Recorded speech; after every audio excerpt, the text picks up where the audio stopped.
Jordan Gilbert, aka n0thing. I'm a professional CSGO player, Counter-Strike, for Cloud9. Heading down there, he has Hiko, so if you do this strat, Hiko maybe could get one, and that could be an opening, but n0thing. I was surprised to see him opening to begin with, and he's actually landing the shots as well. Yeah, lovely hit from Jordan there. 9-0 Cloud9 at the moment. They are flying. Big opportunity for n0thing, and he takes it. 2 frags for this round. So the way I got started in Counter-Strike was my oldest brother had downloaded, I think, like beta 5.2 to play with some friends. He started playing Counter-Strike, and we had a PC in our house, you know, probably 400 megahertz PC or something, C processor. And yeah, he let me play one day. It was pretty awesome, and he pretty much got me into it.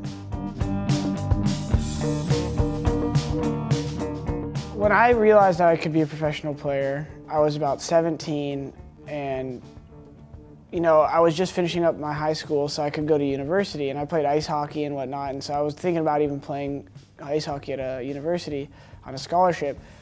And I got this offer from Evil Geniuses, which was the first time I got offered a contract, which I was gonna get a salary and I was gonna get free gear and they were gonna pay for my travel, all these places, so I was like, all right. And I think that was the moment where I realized, like, depending on how this goes, I might not want to go to college next year. My mom had supported me prior to becoming a pro because she knew how much fun I was having. My dad kind of had more of a reality check to it, and he said, you know, have fun, you know, college will always be there, but realize that gaming might not be like a long-term thing, and you might, you know. I was pretty lucky to have parents who I could have a good conversation with and explain why I did things, and they would hear me out and be somewhat supportive most of my decisions. Intensive opening. 45 seconds. Flashbang. I imagine actually it's going to go down. Nice attempt at n0thing, follows up with a good headshot on Black Poison, who carried one of the AWPs, so already a big economic loss here. Yeah, to get recognized or to feel famous at all definitely is like a weird feeling, because obviously most of us gamers started out in our rooms and just playing in our rooms, and then you go out into the world and everyone's like, oh hey, I know you from your room, and you played all these tournaments. And that's how it started. I've gotten more used to it. Like at DreamHack, I encourage everyone to come up and ask for photos. Like I don't try to act annoyed, because it's not like I'm Tom Cruise or something where it's like I have like 1,000 people every day bugging me. Molotov's been thrown in, but smoke's been done too. n0thing will pick up. They line up, and Detroni is being already followed. Charging in, picks up a third one. Goes for that quad kill. Hiko steals it at the end. But that was a pretty powerful performance, in spite of Bravado obviously having put some thought into that round.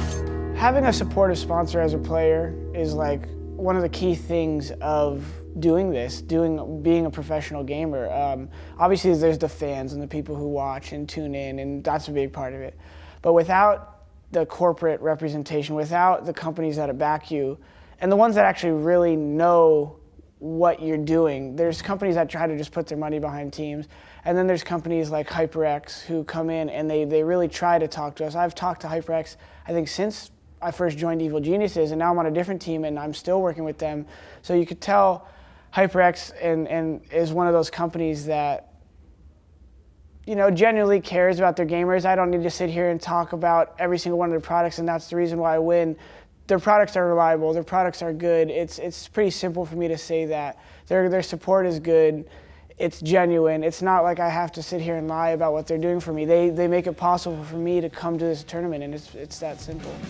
Can you count to 150? Where I see myself in the future? Honestly, that's part of the exciting thing with life, is it's like a journey, and I think the more I'm at like a bliss with that journey, and the more I just follow what I like to do, I think the place I see myself is you know, I'm competing right now, but with streaming I found joy for entertaining people, and I do commentating and hosting, and on my stream I rap and I dance and I sell jokes and I tell stories, and you know, I'm not sure if maybe I'll do some kind of entertainment industry thing. I think the key for me is just passion in life and making sure I'm like fulfilling, doing things I love. If I ever get too bored and just trying to live for a paycheck, I think is when I won't be too happy.